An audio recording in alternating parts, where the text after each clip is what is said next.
What's that thing that people say when, you know, something goes wrong? Well, when life gives you lemons, you can make lemonade. Or you can do what I did, do nothing about it until you absolutely have to, and then complain about it on social media. FML, the fridge. It's finally packed up. This thing here, after 10 long years of service, it's finally given up. So yeah, my fridge is basically a glorified kitchen cabinet at the minute. I've got a new one coming, but it's not coming until the 17th. So I'm living off like store cupboard stuff. Things that don't need chilling or freezing. So what I thought I'd do is do a bit of a corned beef hash type thing. Bit of a spicy one, I think.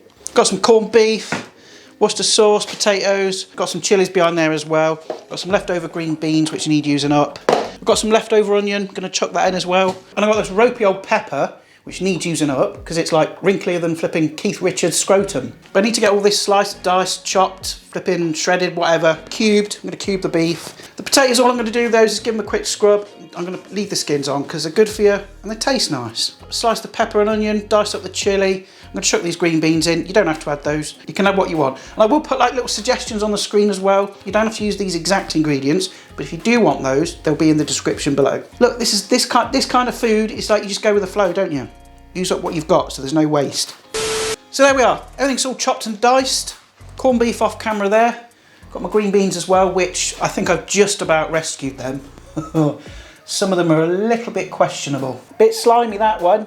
And we've got our par-cooked potatoes there. The reason you do that is because if you just chuck them in the pan, they're going to take ages to cook. They'll be hard as bullets, so it's better to just kind of pre-cook them first. Until they're about 90% done. Into a pan then, we're going to add a touch of oil. Gas on. We want to start this off fairly low. Straight in with the onions and pepper. I'll chuck the green beans in as well, because they take quite a while to cook down. And like we've done a gazillion times before, get them nice and soft. I'd say it's going to take like 15 minutes or so. Nice and gentle.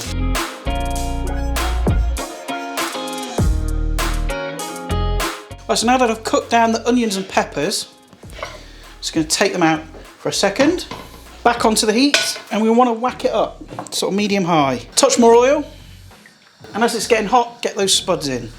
And the reason we're doing it this way is because we want to get these spuds nice and crispy to start with. If we were to just dump them in with the onions and peppers, well, there's moisture in there for a start, so they're not going to get nice and crispy. And of course, we're turning the heat up, which means this stuff is going to burn, isn't it? Take your time, do things in stages, you'll get a much better result. Now I'm going to saute these off for 5 minutes or so and get them nice and golden brown. Right, and a few minutes later, this is what you're looking for.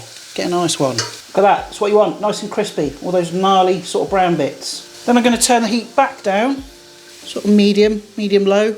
Back in with our veggies. In they go. And this is where you can play around, like with the seasonings. The beauty of like hash dishes like this is they're completely adaptable. The ingredients are interchangeable, you can make it yours.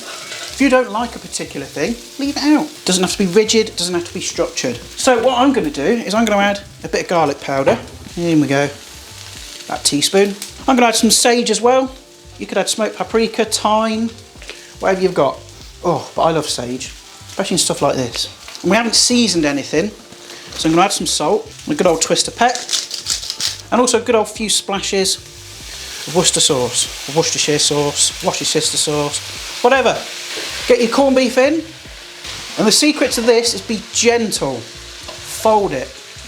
Because what I don't want to do is to completely annihilate that corned beef. I want it to retain some structure.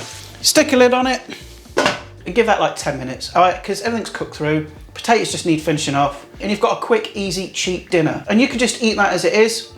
It's perfectly fine as it is, but I'm going to serve mine with a couple of nice sort of runny yolked fried eggs. And there's my store cupboard dinner because my fridge is broken.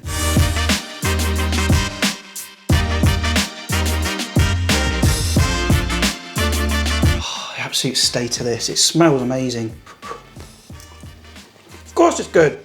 It's full of nice stuff. All those eggs, man. It's a perfect delivery system of carbs, meat, veggies, and joy. There we go then. My impromptu corned beef hash made from stuff that, well, doesn't need the fridge. That's for sure. But it'll be fine. Once I get my new one, won't matter, will it? But the point being is that, you know, we all kind of throw stuff away. Like, everyone's guilty of it. But just by sort of getting the old cogs wearing, you can kind of think, okay, what needs using up?